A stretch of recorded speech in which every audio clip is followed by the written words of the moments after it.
అందరికీ నమస్కారం. తన్మే మన శివ సంకల్పమస్తు.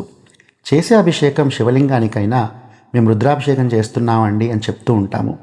ఎందుకంటే రుద్రం అనేది ఆ పరమేశ్వరుడు యొక్క ఘోర రూపం, శివం ఆయన శాంత రూపం. చేసే అభిషేకం వల్ల రుద్రుడు శివుడు అవ్వాలని కోరుకుంటూ ఉంటాము. రుద్రాభిషేకానికి ముందు నా రుద్రో రుద్రమర్చయేత్ అని చెప్పి మొదలు పెడతాము. ఈ వాక్యం యొక్క అర్థం ఏమిటంటే రుద్రుడు కానివాడు రుద్రుడిని పూజించలేడు అని. ఇక్కడ నిరాశ పడాల్సిన అవసరం ఏమీ లేదు. దీని వెనకాల ఒక చిన్న సత్యం దాగుంది. అదేమిటంటే పూజించేవాడు పూజింపబడేవాడు ఒకటే అని తెలుసుకొని చేసే పూజ ఫలితాన్ని ఎక్కువగా ఇస్తూ ఉంటుంది. మరి మనం రుద్రులుగా మారాలంటే దీనికి లఘున్యాసం అనే ఒక చిన్న ప్రక్రియ అభిషేకానికి ముందు చేసుకోవడం అలవాటు. న్యాసం అంటే ఉంచడం, లఘు అంటే చిన్నది.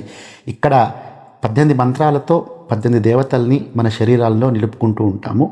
ముందుగా పాదాల్లో విష్ణువుని, చేతులు హస్తాల్లో హరుణ్ణి, భుజాల్లో ఇంద్రుణ్ణి, జఠరం అంటే కడుపులో అగ్నిని, హృదయంలో శివుణ్ణి, కంఠంలో వసుదేవతల్ని, ముఖములో సరస్వతీదేవిని, నాసికాపుటములు అంటే ముక్కు రంధ్రాల్లో వాయువుని, కళ్ళలో సూర్యచంద్రుల్ని, చెవుల్లో అశ్విని దేవతల్ని, లలాటము అంటే నుదురులో రుద్రుణ్ణి, శిరస్సు పైన ఆదిత్యుణ్ణి, శిరస్సు వెనకాల మహాదేవుణ్ణి, శిఖాస్థానంలో వామదేవుణ్ణి, వీపు భాగంలో పినాకి అంటే పినాకం అనే ధనస్సు పట్టుకున్న శివుణ్ణి, మన ముందు శూలి అంటే శూలం ధరించిన శివుణ్ణి, ఇరుప్రక్కల పార్వతీ పరమేశ్వరుల్ని, మన చుట్టూ ఒక అగ్నిజ్వాలని ఊహించుకుని ఈ 18 మంత్రాలతో న్యాసం చేసుకుంటాము.